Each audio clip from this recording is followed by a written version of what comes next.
कि मेरे नौजवान साथियों, अपने घर में होने वाले शादियों में कभी गणना मत बैठाना। अपनी शादी का गणना मानना मत बैठाना।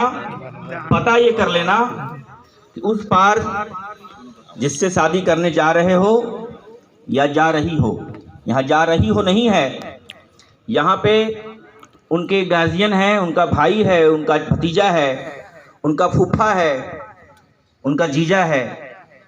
उन घरों में शादियां मत होने देना जिस घरों में एक समूह को एक समूह के द्वारा गाली दिया जाता हो। देश में अगर इस तरह की बात रखने वाला अगर वो परिवार है जो किसी एक जाति समुदाय को सामूहिक रूप से गालियां देता हो, तो उसके घर में अपनी बेटियां मत देना, क्योंकि वह बिना क्रोध के ही किसी से क्रोध कर रहा है। तो आपकी बेटी, आपकी बहू, आपकी भतीजी, आपकी बुआ को क्या प्यार करेगा? ठीक उल्टा होता है कि आप, और ये सब जो हमारी बातें हैं युवा शक्ति संघ के अध्यक्ष की नीतियों के तहत मैं बोल रहा हूँ। दूसरी बात कि आप समाजवादी बनिए। समाजवादी किसी रोड पे भीख मांगने वाला भिखमंगा नहीं बन सकता बेचारा। उसे तो समाजवाद से निकले हुए उत्पाद का उपभोग बस करना है। यहाँ बैठे हुए अमीर लोग, चाहे वह बुद्धि बली हो चाहे धन बली हो, अपने द्वारा अर्जित संपत्तियों का उस यज्ञ के आहुति में दान करें। तो आज मैं ये नहीं कह रहा कि युवा शक्ति को दान करिए। वोट आप जहां दीजिए, समाजवादी बनने का मतलब एक कभी मैं नहीं कह रहा हूं कि आप हमारी समाजवादी पार्टी को वोट करिए। अटल जी की तरह समाजवादी बन करके एक लिबरल नेता बनिए भाजपा में। जवाहरलाल नेहरू जी की तरह बनिए समाजवादी। आपको समाजवादी बनना है तो चाणक्य जैसा भाव करिए। अगर आपको समाजवादी बनना है तो नेता मुलायम सिंह की तरह व्यवहार करिए। तो ऐसा व्यवहार करने के लिए बस एक निवेदन, बस 2 निवेदन करना है, कोई भाषण नहीं, न भाषण का समय है। आप जो लोग भीतर बैठे हैं वो किन्हीं न किन्हीं क्षेत्रों में आप डेवलप हैं। आपको भगवान धन दिया है, आपको बुद्धि दिया है, उस बुद्धियों का दान करना होगा। जितनी आपकी परिस्थिति है वैसी सोसाइटी के लिए भूमिका अदा करनी पड़ेगी। और इन्हीं बुलंद हौसलों के साथ हमारे नौजवान साथी खड़े हैं। तो हम आपसे बस निवेदन करना चाह रहे हैं, और उस निवेदन के रास्ते प्रधान जी ने कहा, सुरेंद्र जी ने, कि दान दीजिए। युवा शक्ति संघ को धन की जरूरत है और आप सभी धनवान हो। आपके पास जो धन है, या तो रुपए का धन है या तो बुद्धि का धन है।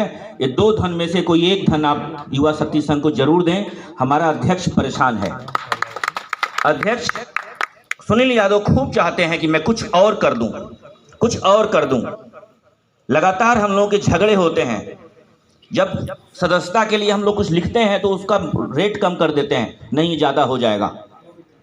मैंने कहा कि स्थायी सदस्य जो हैं सोसाइटी में हमारे संघ में, वो वार्षिक इतना दिया करें।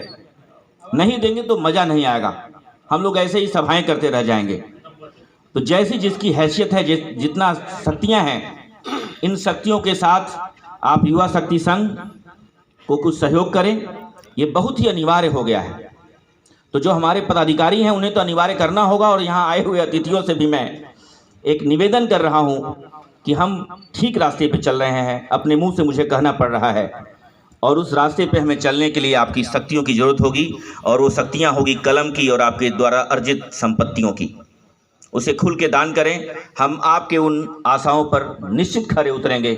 अध्यक्ष जी नहीं कहते हैं, लेकिन ऐसा है। हमें बहुत कुछ करना है, बहुत कुछ करने के लिए हमें बहुत कुछ चाहिए। तो 2 चीज़ हमें आप जरूर दें, अपना ज्ञान और अपने द्वारा अर्जित। और हर धर्मों में व्यवस्था है। ज़कात है मुसलमान धर्म में, और हमारे धर्म में हर मुट्ठी निकालते हैं धन अन्न का, जो दान देते हैं। तो ज़कात करना हो तो ज़कात करिए, नहीं तो जो हर दिन अन्न का दान करना होता है वो दान करिए। युवा शक्ति के साथ लग जाइए। युवा शक्ति आपके साथ रहेगी और आपके सपनों को पंख लगाएगी। इन्हीं आशाओं के साथ आप सभी लोगों से पुनः एक बार निवेदन कि अध्यक्ष हमारा संकोची है। अध्यक्ष बार बार किसी भी ज्वाइनिंग का जब लोग कोई तय करते हैं तो उसको खट से काट देते, नहीं ठीक नहीं होगा, इतना मत करो, इतना कर दो, इससे नहीं चलेगा। अध्यक्ष जी, आपको अगर काम कर रहे हो तो ईमानदारी से। अंतिम बात कहना चाहता हूं बस, राम प्रसाद बिस्मिल और शफाकुल्ला खान लूट भी किए थे। ट्रेन लूटने का काम भी कर रहे थे लोगों की प्लानिंग थी, जनता को भी लूट लिया जाए। मरते समय लोगों ने लिखा है कि हम अपने अच्छे पद पे चल रहे हैं, पता नहीं आने वाली जनता हमें चोर डाकू समझेगी कि क्रांतिकारी समझेगी, मुझे इसका कोई परवाह नहीं है। तो मैं सुनील जी आपसे निवेदन करता हूं कि आप थोड़ा हौसला लीजिए धान लेने के लिए। आपने कई बार एक तो हमारे स्कूल में मीटिंग हो रही थी और इसको रिपोर्ट मिल गया कि इन लोगों ने चंदा ले लिया है और किसी ने अपनी टोपी निकाली और चंदा घूम दिए और उस दिन 2-3 हज़ार रुपये चंदा लोग दे दिए। इनको बुरा लग गया कि क्या कर रहे हो, घूम घूम के चंदा मांग रहे हो टोपी में। ऐसे नहीं चलेगा, हम लोगों को बहुत करना है। तो ये मेरे भाव थे, तो इन भावों का हमको पूरा विश्वास है कि आप लोग हिम्मत जुटाएंगे अपने मन से। 2% देते हैं ना इस्लाम धर्म में, और हमारे में भी है मुट्ठी का अन्नदान करना और 1 महीने में फिर किसी पंडित को दे देना। किसी पंडित को मत दीजिए, ये पंडित खड़ा है, आपके भावनाओं का सम्मान करेंगे। सुनील, मैं जब कहीं डिबेट होता है और कोई दूसरे तरफ का आदमी होता है जो सुनील को उल्पटांग बोलता है, उल्टा पलटा बोलता है, तो मैं कहता हूँ एक बार केवल मिल लीजिए, बस एक बार उससे मिल तो लीजिए, पट जाओगे। तो ये तो इनकी विशेषता व्यक्तिगत है, और उन्हीं विशेषताओं के आधार पर मैं कहना चाह रहा हूँ कि युवा शक्ति संघ के लिए जितनी शक्तियाँ हैं आपके पास, उन शक्तियों का अगर अंश मात्र भी दान करोगे, युवा शक्ति संघ आपके सपनों को जरूर पूरा करेगा। इन्हीं पंक्तियों के साथ आप लोगों को यहाँ आने के लिए धन्यवाद देता हूँ, स्वागत करता हूँ। धन्यवाद।